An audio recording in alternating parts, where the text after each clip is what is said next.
Hi guys, I'm here with Kieran Maguire, and you might remember Kieran. We met I think last month with Colin Savage in Manchester, and Kieran's been a busy boy. Obviously, it's sad times really with Bury and Bolton. Kieran is a finance expert at the University of Liverpool. He talks football all day long. Believe me. I follow him on Twitter, and I just get these, every sort of 30 minutes or an hour, I see these tweets on my timeline that Kieran's going to go on this radio station and that radio station, and that is a really busy guy. And obviously, you're busy because of the financial problems that have been encountered by Bury and Bolton. I mean, do you want to give us 1 or 2 minutes on each of those problems? Yeah, I mean, if we start off with Bury, which is such an unnecessary tragedy. Yeah. The club was being run by Stuart Day, and Stuart was a bit of a fantasist. He thought he could get Bury up into the Championship by spending the money. Yeah. Bury was losing 50 grand a week, and that's fine if you've got 50 grand a week in your back pocket. And Stuart did have that for a while. And then things started to go wrong because he had a couple of nutty businesses which were involved in student accommodation and renting out car park spaces and all types of sort of glorified Ponzi schemes, really. Yeah. And they went into administration, and as soon as that happened, the taps were turned off at Gig Lane. Was he? So can I ask? Was he the one who lent the club money from his other businesses, or is that somebody else? No, that seems to be somebody else. Okay. And trying to get to the bottom of that is proving to be really tricky. So somebody there were 2 ridiculous loans taken out at Bury. Somebody had lent the club money at 10% interest per month. So that works out as 138% a year. That's absolutely crazy stuff. It's worse than payday loans. Yes. And then they tried to get rid of that, and they took out another loan for, I think it was around about 1.6 million. Yeah.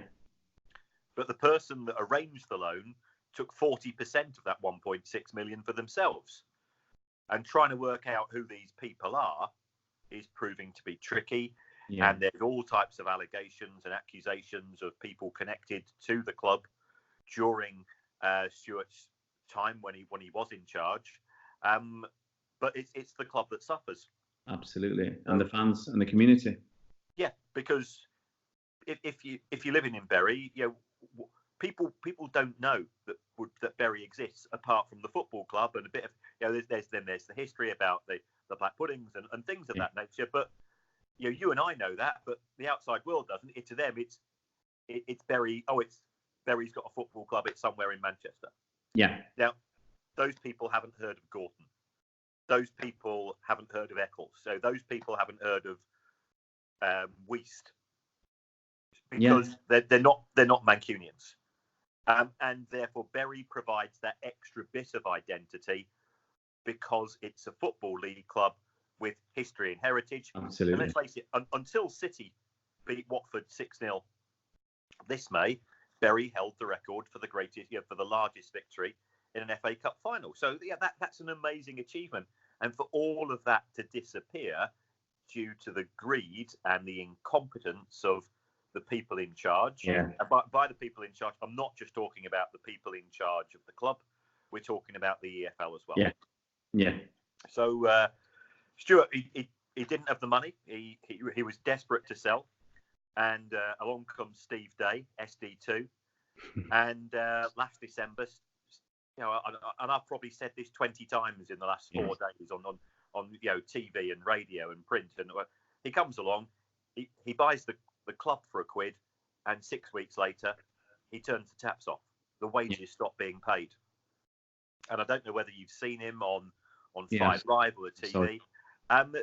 The guy really does not help himself. He's trying to pick a fight. He's incredibly patronising.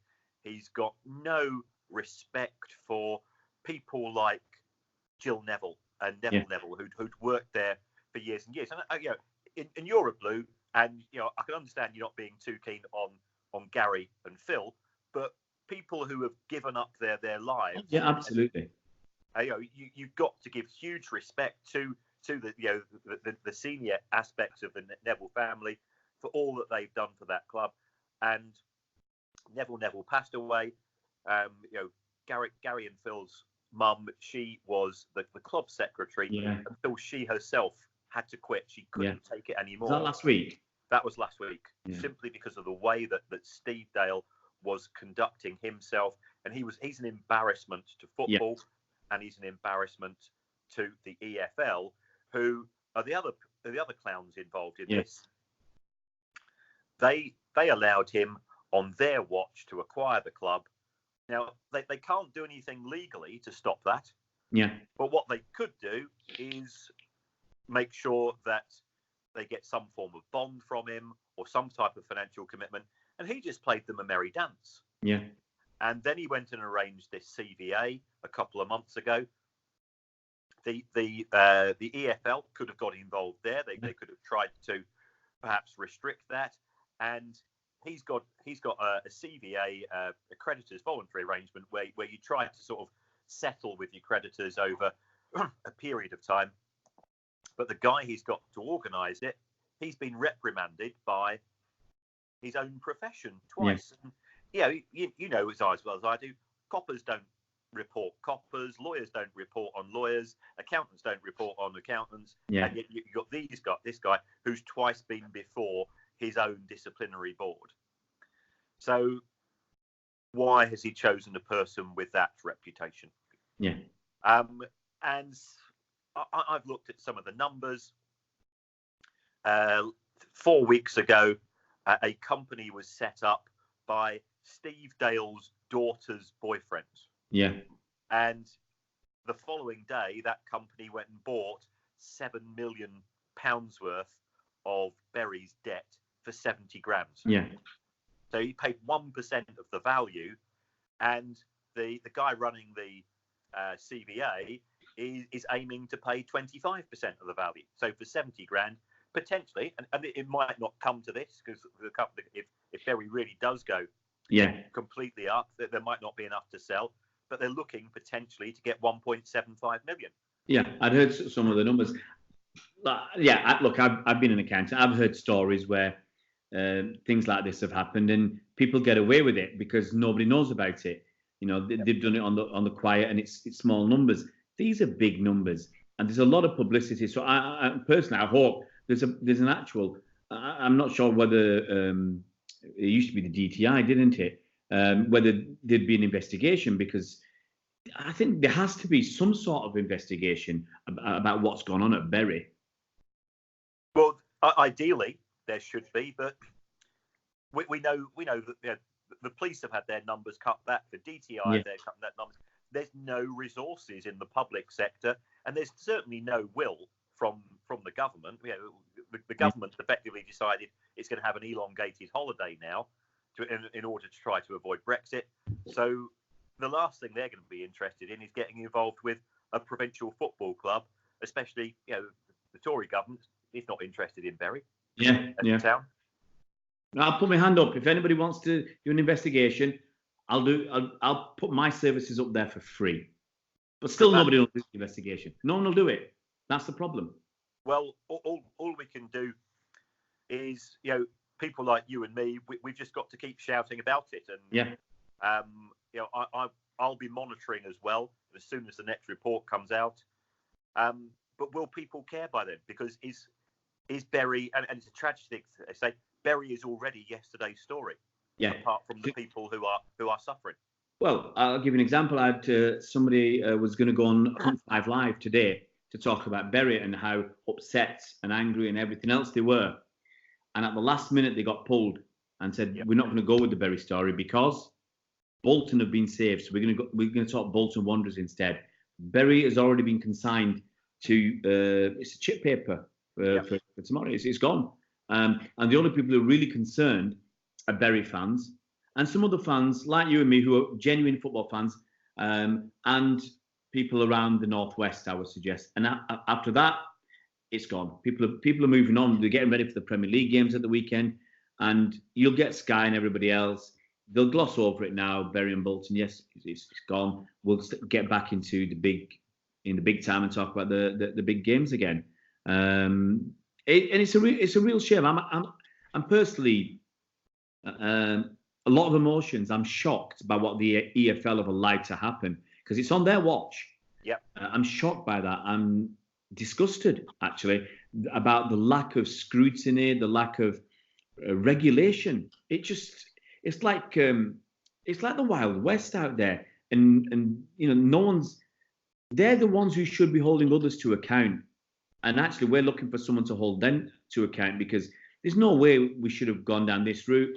And they've been relaxing the rules when they should be tightening them. When we were in Manchester, we talked about clubs selling their grounds and making huge profits to bypass the FFP rules because they'd relax the rules on selling your ground. I think in the UEFA FFP you can't do that if I remember correctly.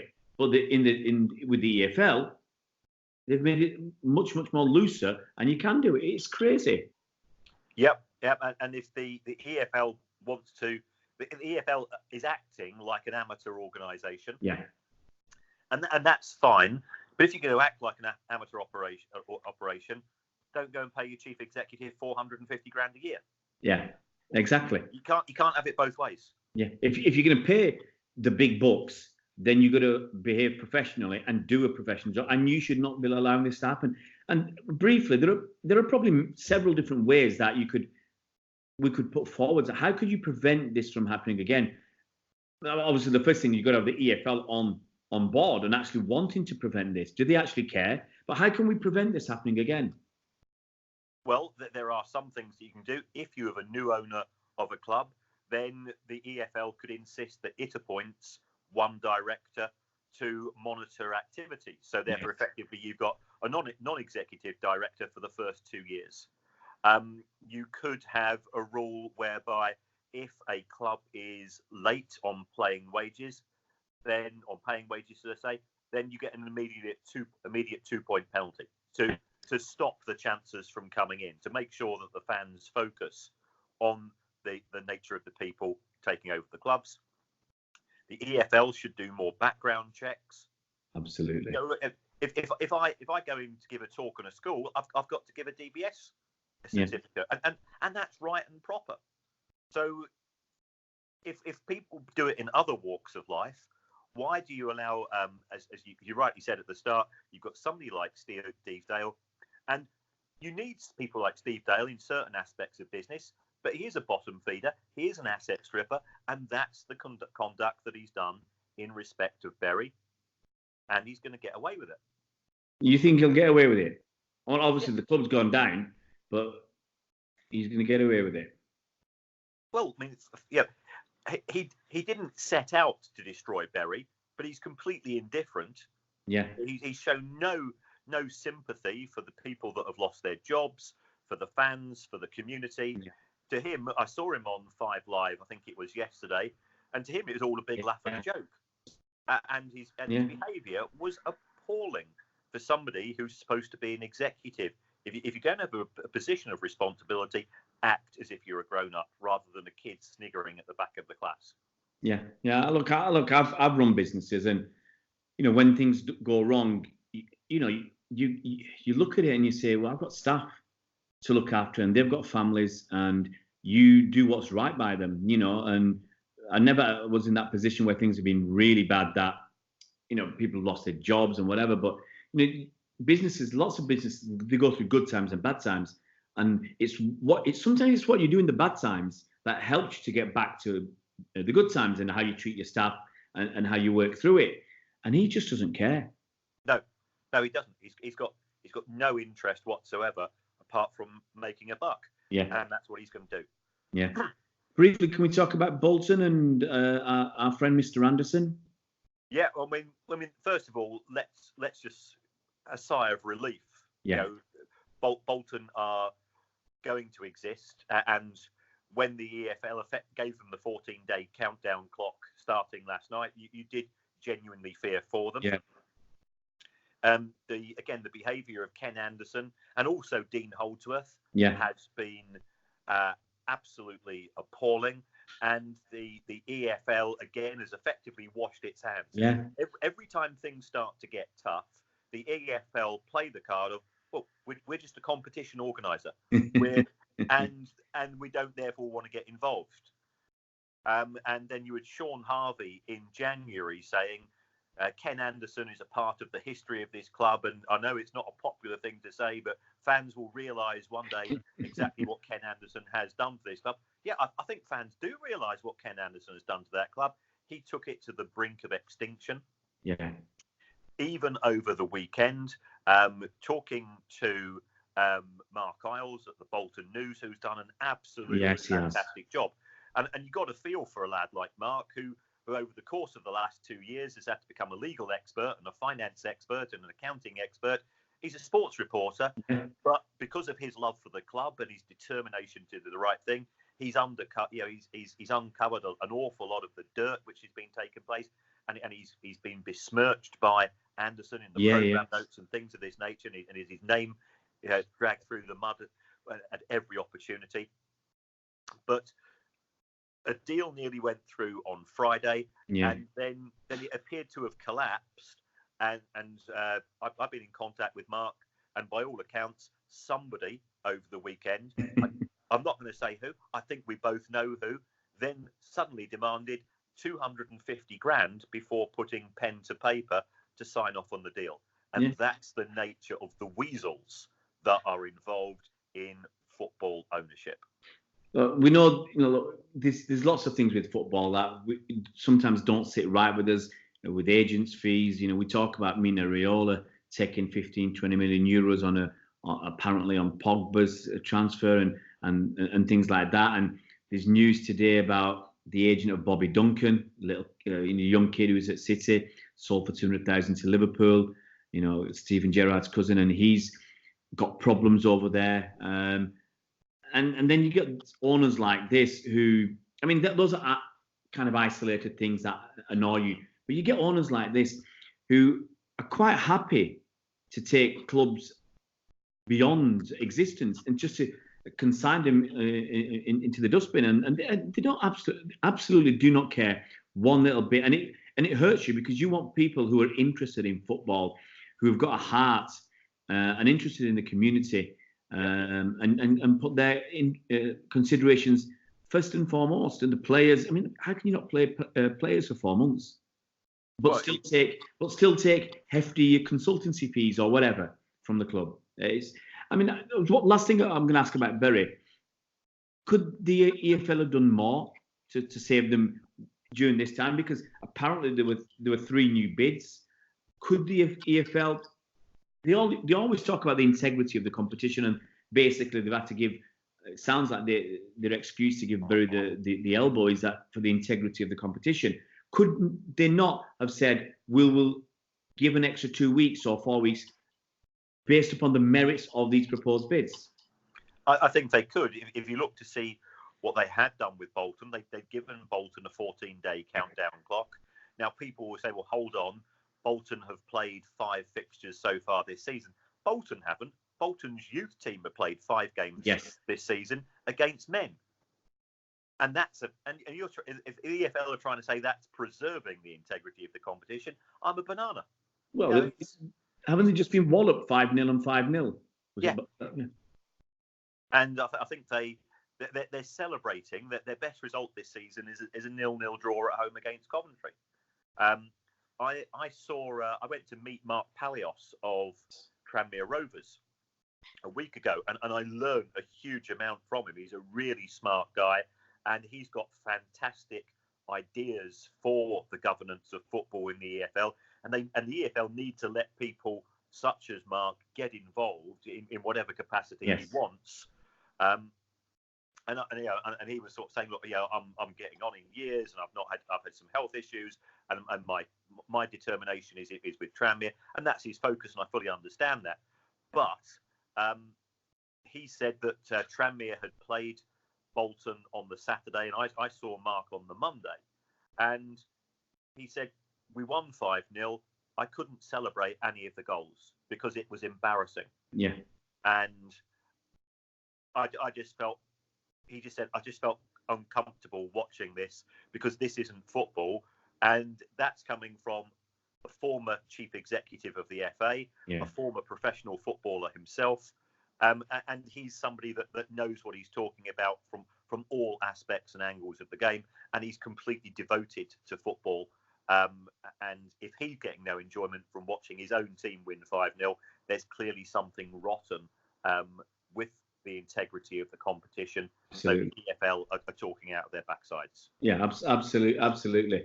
I mean, personally, I was hopeful that they could have done something the same with Bury.